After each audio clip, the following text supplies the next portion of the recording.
Hello everyone, welcome to another video. This one is a bit of a shadow drop. I wasn't really planning.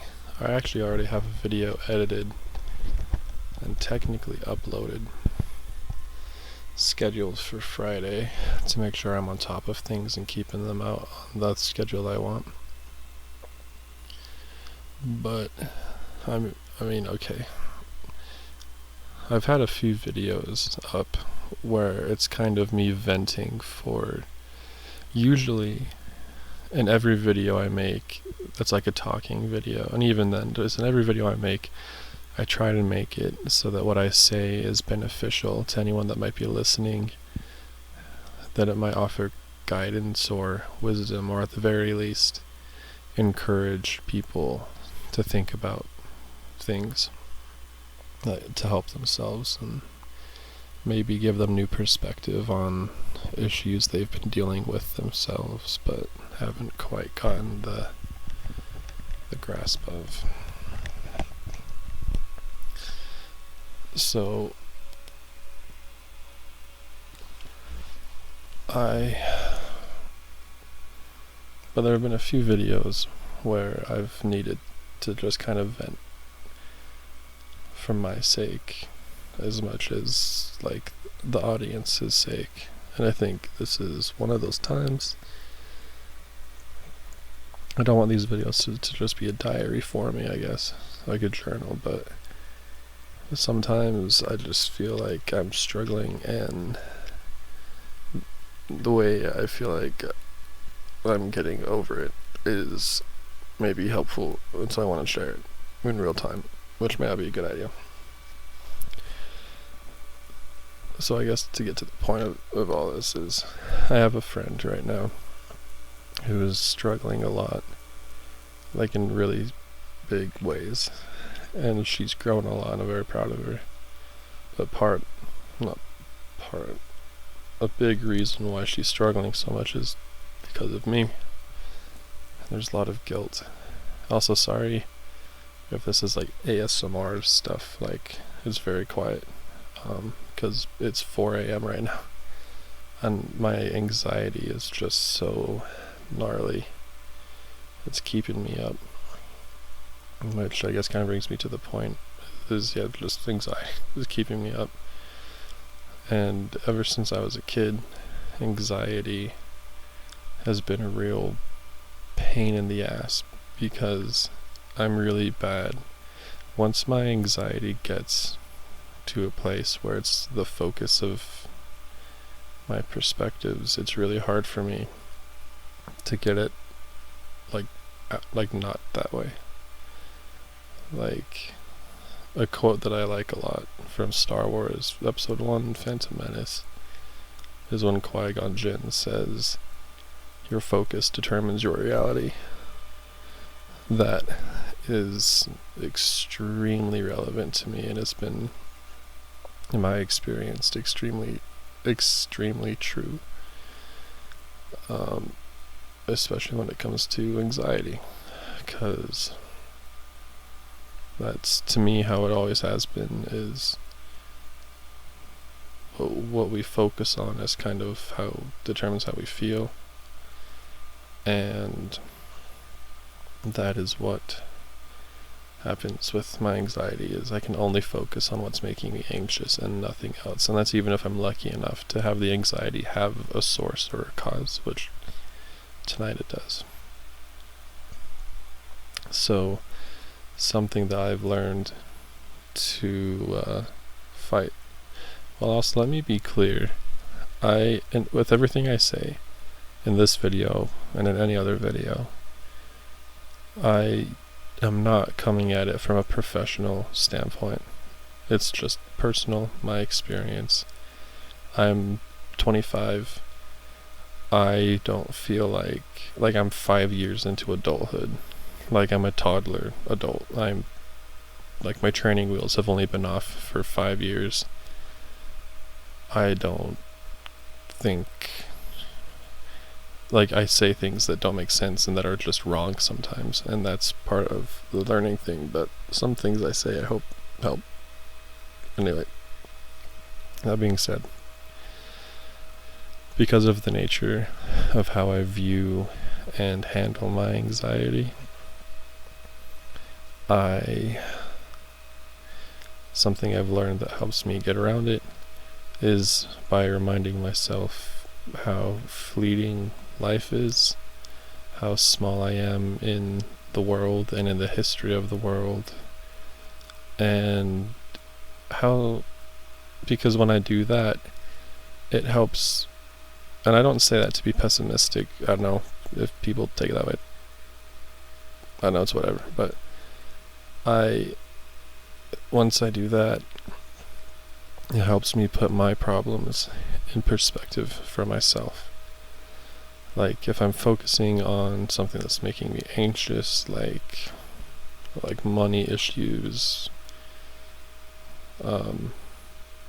which, is something we all struggle with, and I don't know if I'll ever not stress about money, but when it gets to the point where it's keeping me up and it's hard to breathe, just like anxiety, then it's I have to remind myself, I am here for 70-ish years, maybe 80 years, 90 at the most, but I do not live a healthy lifestyle, so I will probably be more close to 70, I would imagine. The world has had many sets of 70 years in its history, in human history. And it will probably have many sets more of 70 years with different people, different experiences. And even now, right now as I live and breathe, there are billions of people who are all living as well. And if that's the case, then whatever I'm struggling with, this money thing, it will pass. There's more to life, there's more to the world, there's more to me than just these horrible thoughts that I can't shake and that I can't stop feeling. They're issues and I want to resolve them, because life is important and it does mean something. And so you need to try and invest in being healthy and happy and all that. But also, life is so fleeting, it's not worth stressing about the things that make you so anxious that you feel sick to your stomach. And so I try to remind myself of that, and sometimes it's hard. Right now it's hard because the issue isn't just me, it's someone else, and it's a lot harder to tell yourself that it's just a small thing when someone else is involved, because sorry I hit the mic right there, sorry if there was a jump scare, but you care about other people, you want them to be happy and to help. So I don't know, I guess part 2 of this, I don't even know what I'm going to have in the background for this. I'm just laying on my bed talking. I know that's literally doesn't matter. I'll figure that out, but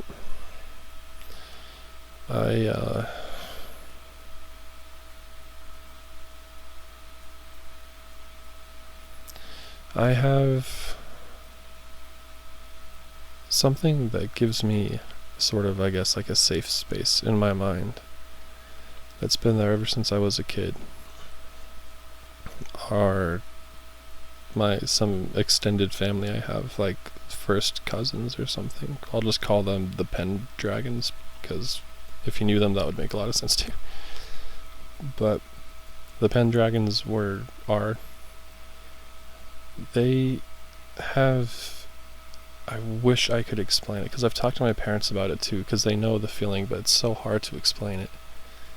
They just have an aura of peace.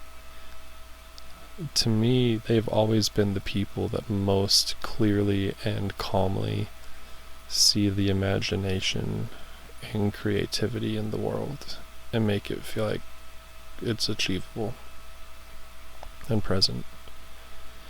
Growing up, every summer and winter, the Pendragons would visit from Wisconsin, and and I grew up in Utah. I don't know if I've said that already, and they would visit us, and we would, amongst other things, we would do two of my favorite things in the world that I love doing most with the Pendragons, and that was, one, just talking about anything and everything, and two, we would do something called a bardic circle, which is just filking, and I'll explain that in a second. The talking would be mostly about literature. They're big readers, like huge readers, and a lot of my love of reading, specifically for fantasy and a lot for science fiction, which is to say a lot of my love for science fiction. Not that I have a lot of love for science fiction.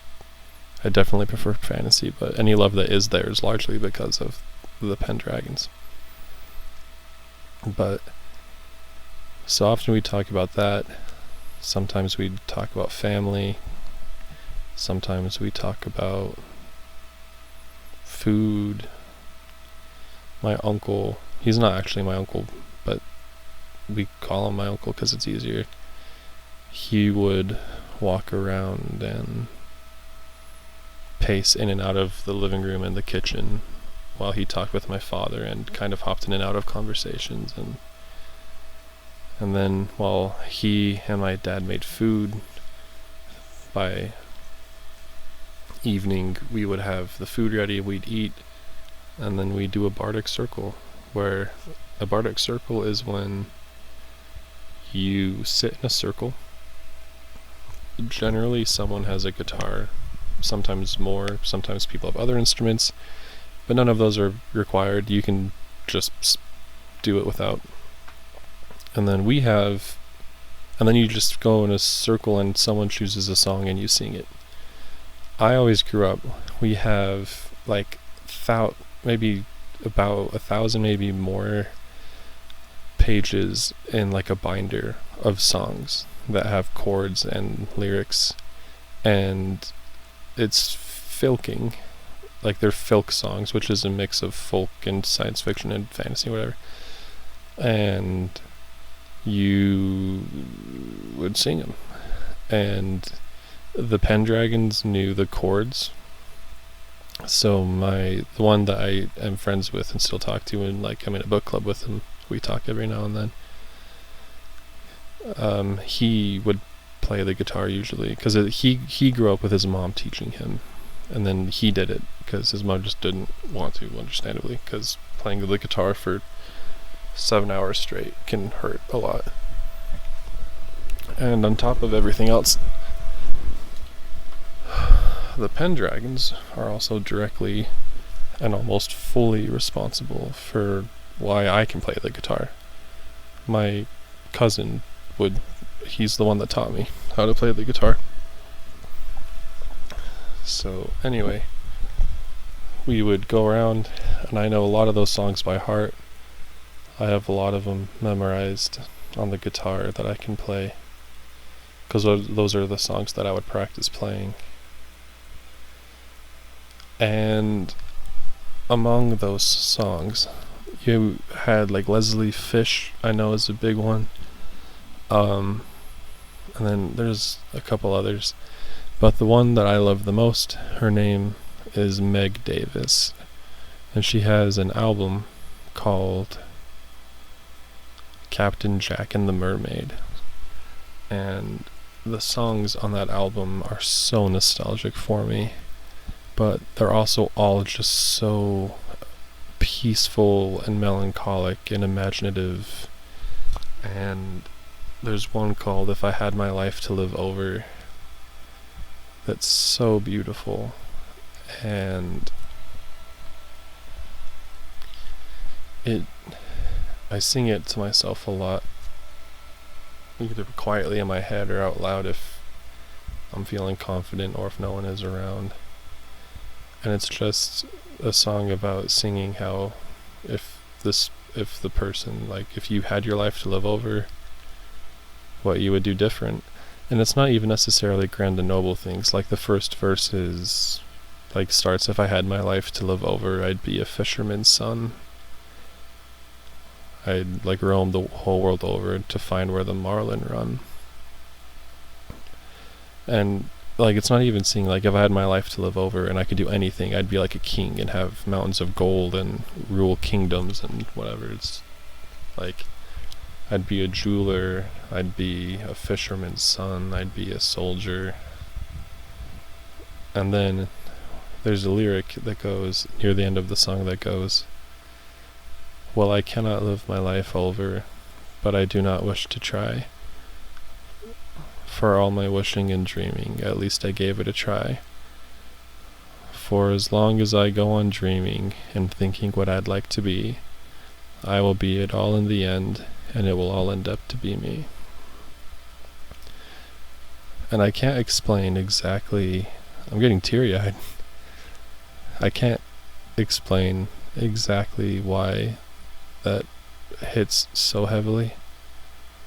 I think it's a mix of just imagining my life, just because of the nature of the song, and imagining those memories of the Pendragons visiting and staying up till 2 a.m. talking with them the night before they had to leave for the airport, and singing with them. And there's a writers' convention in Utah every February, and my uncle, the one who would walk in and around, and he was one of the founders of that writing convention, and it's a pretty big convention.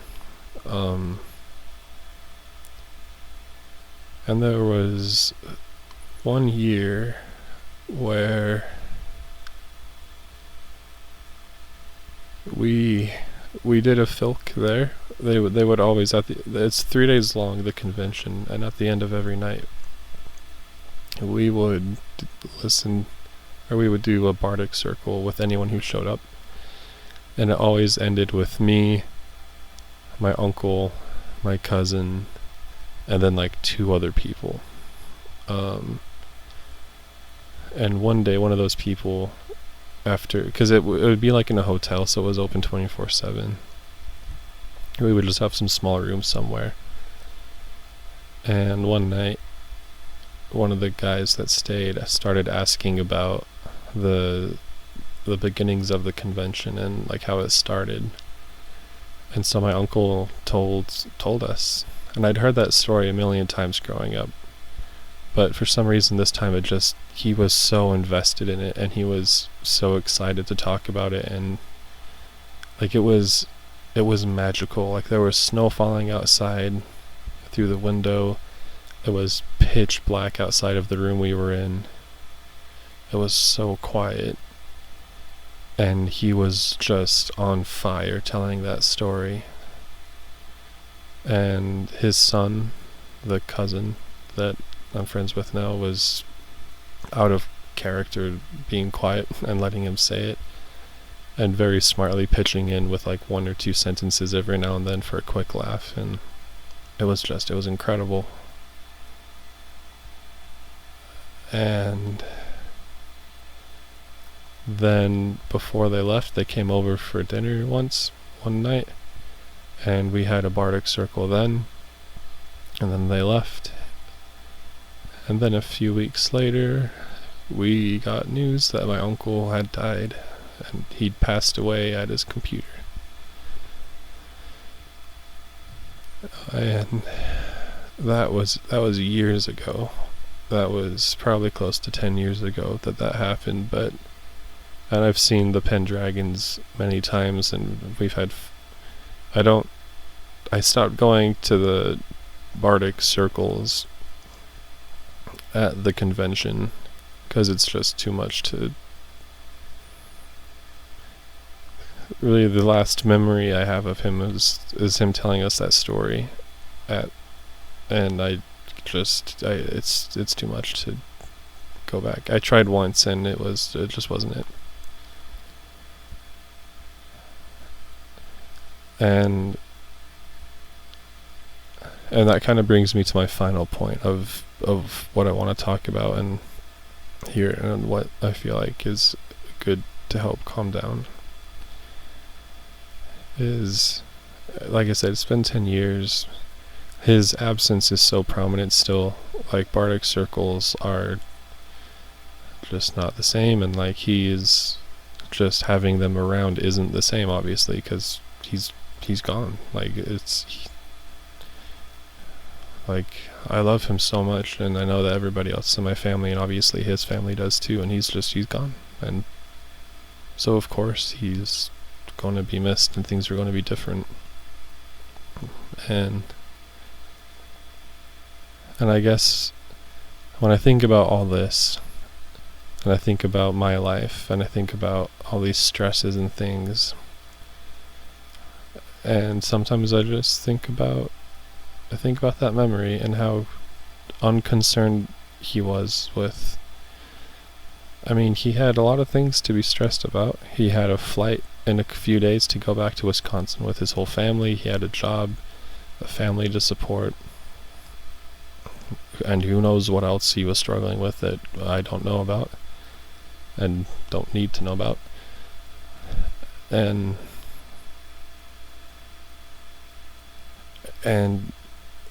the effect he's had on my life, and like, out of all the people in the Pendragon family, like, he was absolutely prominent in my interactions, but like, he wasn't like like, I'd hang out with like my cousin or one of the other cousins I had that, like, or whatever, and it's, I don't know how to get at the point I'm trying to make by saying all that. It's like,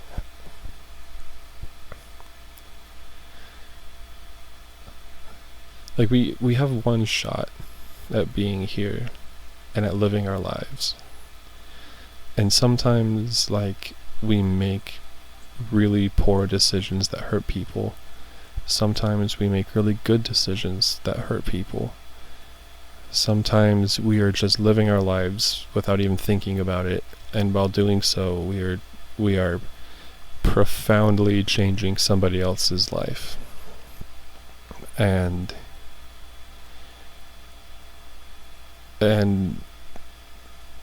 it's just important to be present, because you never know when something might be over, or when someone might leave, whether they pass away or move, or you lose a friend, or a breakup, or whatever.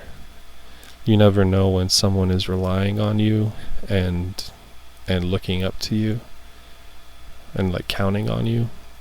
Although usually in that instance it's a lot more clear, but sometimes you don't know.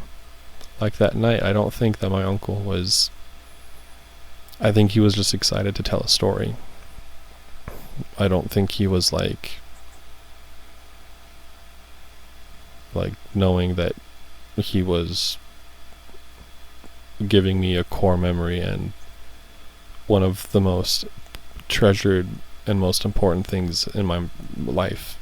I think he was just telling a story, and if he'd been racked with anxiety, I don't know if he had anxiety or whatever. I know he had depression. Anyway, that's not important, but like, if he wasn't present for that moment, it wouldn't have been nearly as impactful for me, and what I'm sure the other two people felt as well. And so like, it doesn't do to let things get in the way of you being able to be present like that. Like, life is short, and we're all pretty unimportant, but we're also at the same time really important to each other, and we need to be able to lift each other up and give memories like that to each other. And I'm sure, like everybody else, I'm not saying I'm special or anything, just I feel guilty about so many things I've done. Some of them because I was just intentionally being bad, and sometimes because I was trying my best but just came up short, or I tried my best and succeeded, but the cost of doing my best was hurting someone, or someone's, like, others, just badly. And then at that point, like we're all here, we're all living, we're all getting hurt. Everything passes, and while you're waiting for things to pass, you have to let yourself just live and be here for what's here. I don't know if what I'm saying makes any sense, but I would just urge everybody listening to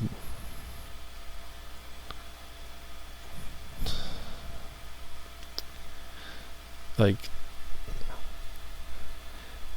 don't take life seriously, but don't take it too seriously. When you're with people that you love, just love them and let them love you. And if you have to make hard decisions, do what you think is best, even if it feels wrong, and trust yourself that you did it because you thought it was the best decision you could make, and that in itself makes it the right decision. Be there for others. Let people rely on you, but don't let them take advantage of you, and don't give too much of yourself. You have to be here for yourself, and once you can do that, then you can be here for others. And when you can do that, when you can do it right, and you can do it healthily, it's beautiful. Alright, well, I think that's all I have to say. I'm going to put a link to a Meg Davis song in the description. I'll put one for the song I was talking about, If I Had My Life to Live Over. But then I'll put one other song in there that I think it's called Christmas at Sea. It's just beautiful, and I think it's another song that's really good at kind of exemplifying the power of like reflection and just of pulling up cherished memories and holding them dear in times of turmoil and stress, and letting it heal you a bit. So anyway, yeah, sorry about this shadow kind of upload. I don't know what I'm going to do for footage. It's now 4:23 a.m. and then I have a big day tomorrow. Which is why I recorded my Friday video today. But I think that I might just have to figure something out, and I will. I'm just glad I got to talk and get this off my chest, and in doing so, hopefully help others feel seen and cozy. So thank you all for watching. As always, I super mega appreciate every single person who watches and likes and comments and subscribes. I'm so happy it's autumn, everybody. It feels so good. The daytime just feels like perpetual sunset. And the night times are so chilly. It's perfect. It's so perfect. We gotta enjoy this while it lasts. And then it's winter, which is just beautiful in another way. But anyway, I'm rambling at this point, so thank you all for watching, and I'll see you later. Bye.